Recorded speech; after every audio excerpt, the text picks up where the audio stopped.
اچھا تو بھائی اب میں اپنی کہانی کا دوسرا حصہ سناتی ہوں، جس کا نام ہے خدمت خلق۔ بیگم صاحبہ، شکر ہے انہوں نے اپنا نمبر یاد تھا۔ میں نے قریب کھڑے ایک لڑکے سے درخواست کی۔ وہ لڑکا کسی دوسرے زخمی کا رشتہ دار تھا۔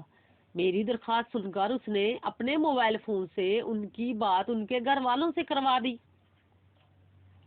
وہی ایک اور لڑکی کو دوا کی فوراً ضرورت تھی۔ اس کے گھر والے ابھی پہنچے نہیں تھے۔ میرے پاس تھوڑے پیسے تھے، میں نے اسپتال میں دوا کی دکان سے وہ دوا لا دی۔ بیگم صاحبہ، اور بھی میں جو کر سکتی تھی وہ میں نے کیا۔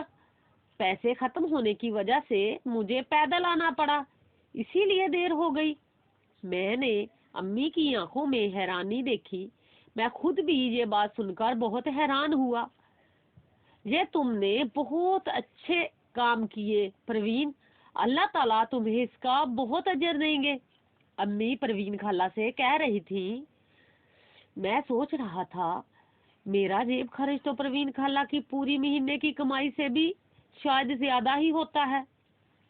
وہ جب کام ختم کر کے جانے لگی تو میں نے امی سے پوچھ کر اپنے جیب خرچ میں سے کچھ پیسے انہیں دینے کی کوشش کی، مگر انہوں نے لینے سے انکار کر دیا اور بولی، نہیں بیٹے، وہ پیسے تو میں نے اللہ تعالیٰ کی رضا کے لیے دیے تھے، میں تم سے لے لوں گی تو میرا اجر کم ہو جائے گا۔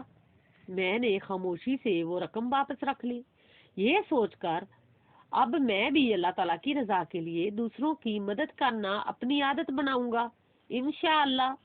دیکھا میرا بھائی، دوسروں کی خدمت کرنا کتنی اچھی بات ہے، دوسروں کے کام آنا، دوسروں کے دکھ سکھ میں ان کا ہاتھ بٹانا، ہمیشہ یاد رکھنا، ہمیشہ دوسروں کے کام آنا، میری بات یاد رکھنا، ٹھیک ہے؟